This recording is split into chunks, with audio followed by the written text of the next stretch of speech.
waxaan ogsoonahay in dunidu isbedelaysa maalinba maalinta ka dambaysa waxaana markhaati kaaga ah loolanka wadannada G8ka siyaasadooda ay ku beesgareeyeen tiknoolajiyada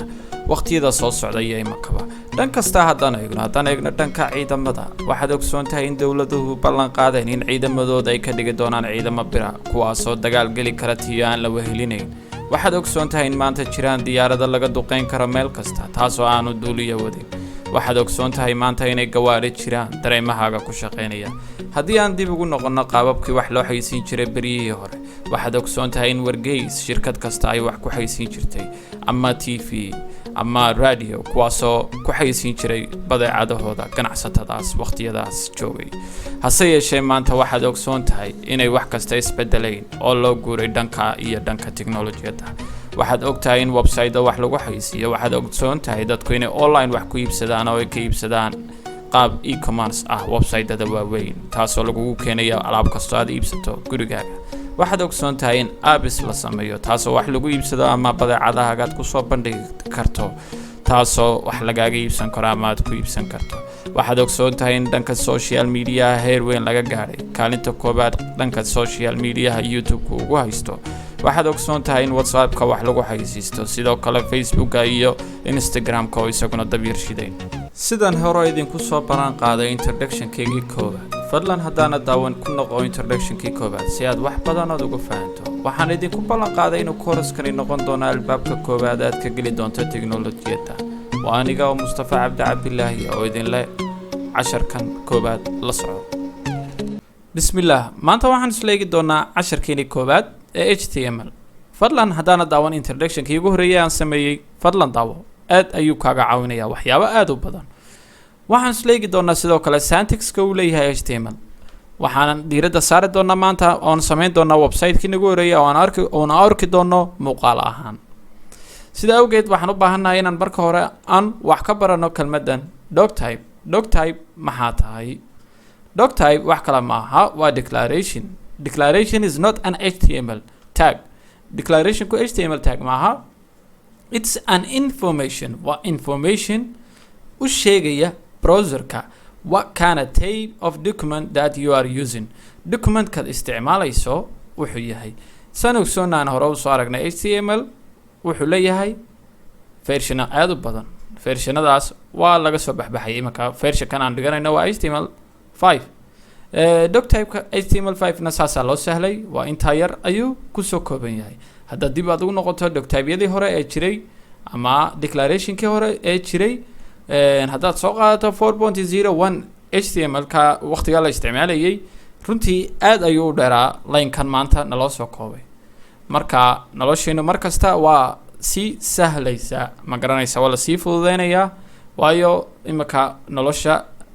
tiknoolajiyadu waxay isku daydaa in ma garanaysa aad loo fududeeyo waad garanaysaan wax kasta waad ka warhaysaan sida awgeed line-kaasi intaasuu inoo sheegaya waa ka baxsan yahay casharkeena laakiin ma skip garan kartid marka waxaan diiradda saari doonaa oo kale opening tag and closing tag HTML-kan aad arkayso waa opening tag closing-kiisa xagga lagu soo xidhayo waa halkaas kaasina waa kiyo furan kana waa kiyo xidhan headka waad arkaysaa kiyo furan kiyo xidhan bodyga waad arkaysaa kiyo furan kiyo xidhan intan u dhaxaysana waa intii wax lagu qorayay content-kii weeye marka basic idea inaad ka qaadatan doonaya waayo si dhiibilayaan u geli doonaa maalinba maalinta ka dambaysa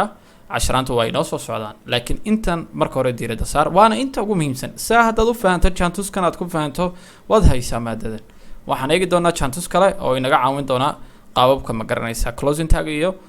ma garanaysaa opening tagga saad arkayso waxaan kan aan ku yiri waxa weeye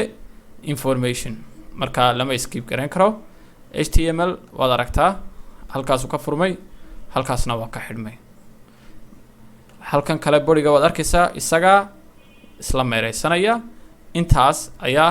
closing tagiisa iyo opening tagiisa ka kooban yahay inta u dhaxaysa waxa lagu qori karaa sidoo kale headka waad arkaysaa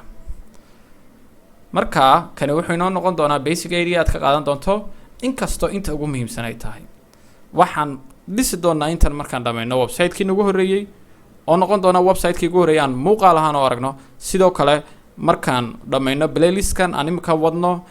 kani kowga inoo yahay markaan dhamayno waxaan soo bandhigi doonaa project aad iyo aad u muhiimsan oo mustaqbalkiina idin caawin doona sidoo kale waxaan idin sheegi doonaa meelaha aad online ku shaqayn karto oo aad saacada ku shaqaysan karto ama dukaanadaada adoo jooga ayaad ku ganacsan kartaa marka fadlan la soco playlistkan sidoo kale channelka subscribe garee like garee una share garee asxaabtaada kale culumta noocana aad u xiisaysa hadda waxaan gudageli doonaa website-keenii nagu horeeyay aan ku ballan qaaday inaan samayn doono sidoo kale waxaan doonayaa daawade markaad samayso inaad mid la mid aad samayso oo aad ma garanaysa adiguna aad ku tababarato si technical ah marka hore waxaad u baahan tahay inaad save garaysato horta waxaan adeegsanaynaa notepad++ editor-ka doonto waad adeegsan kartaa laakiin casharaanta inta hore waxaan adeegsan doonaa editor-kan marka hore intaanad document-kaaga daawade intaanad bilaawin waxaad u baahan tahay HTML-ka inaad marka hore aad soo save garaysato haddaad doonto xagga dambe waad ka save garayn kartaa laakiin waxa ku wanaagsan inaad save garaysato si aad ula socoto khaladaadkaad gelayso markaad save garaysanayso laba hab ayaad samayn kartaa file baad tegi kartaa save baad oran kartaa ama waxaad taaban kartaa control es markaad daawato dabcan waxaa kuu soo baxaya windowga aad arkaysa cusub halkaa waxaad ku qori doontaa magaca aad u bixin lahayd waxaan oran lahayn oo aan u bixinayna anagu iyo meeshaad dhigan lahayd waxaan dhigan doonaa desktop-ka waxaanan u bixin doonaa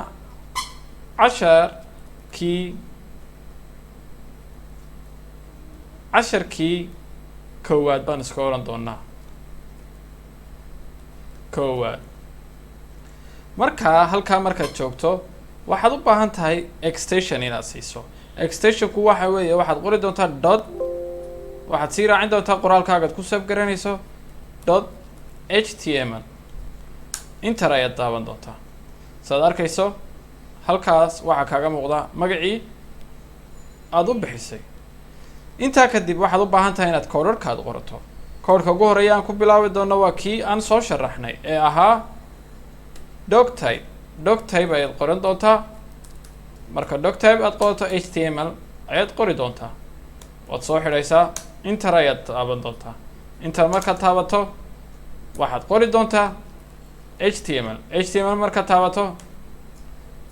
waxaad qori doontaa oo kale closing HTML closingna markaad qorto dabcan inter ayaad siinaysaa si aad u qorato kuwa kale waxaad halkana ku qori doontaa head markaad qorto obina closingkiisi ayaad qoraysaa saan hore idinku soo sheegay inter ayaad taaban doontaa markaa inter markaad taabato saasuu noqon doonaa intaa kadib waxaad qoran doontaa body markaad qorto closingkiisii ayaad qori doontaa aswell markaad qorto inter ayaad isagana taaban doontaa dabcan sana u ekaan doonaa bilow ahaan halkaa markaad maraysa waxaad u baahan tahay inaad qorto method waan sharaxi doonaa laakiin marka hore aan qorno set equal ayaad ola doontaa marka dambe waxaad qori doontaa utf -8 markaad qorto dabcan waxaad qori doontaa bracket kale ayaad qori doontaa bracket kale markaad qorto inter ayaad taaban doontaa titlekii ayaad qoran doontaa titlekana waan sharaxi doonaa aan dhamaysano koodhkeena title closing tagiisana waan qornay halkaa waxaa kaaga muuqda inuu kani keli yahay laakiin HTML-ku inuu closing tag uu leeyahay leadkan soo raac halkaasaad ka arkaysaa haddaan doonno waan kala saaraynaa si aanaad u garato bodyga markaan joogno halkaas ayaad arkaysaa inuu ka bilaabmayo halkana uu ku xidhmanayo opening iyo closing tag openkiisi waa ka calaamadda kusii closing taggiisina waa ka headka waad arki kartaa openingkiisi waa kan closing taggiisina waa kan titlekana waa meeshii wax lagu qorayay title-ku wax kale maaha waa halkaas ay wax ku qoran yihiin halka browserku ka soo baxayo waxaan oran karnaa website 1 website 1 marka tiraahdo control s ay taaban doontaa control s marka taabato dabcan waa save gareeyay waxaan eegi doonaa website-keena koobaad sidoo ay ekaan doono aan daydayno meesha noo dhigay waad aragtaa halkaas uu inoo dhigay waan geli doonaa waad arkaysaa website 1 ayuuna siiyay title ahaan marka website-keena koobaad saas uu eegyahay laakiin qoraal ayaan u baahanay inaan xagaan ku qorno si aan qoraal ugu qorno waxaad u baahan tahay inaad ku noqoto meeshii markaad ku noqoto aad wax ku qorayso code-ka bodiga ayaad wax ku qoran doontaa waxaad ku qoran doontaa ayaga kale kaba soo qaadba waxaad ku qoran doontaa this is my first website waa inuu inooga soo muuqnaadaa meesheenii aan markii hore joognay website-kaagii hore waa ka laakiin waa inoo furan yahay marka refresh ayaad taaban doontaa halkaa waxaa kaaga soo baxay this is my first website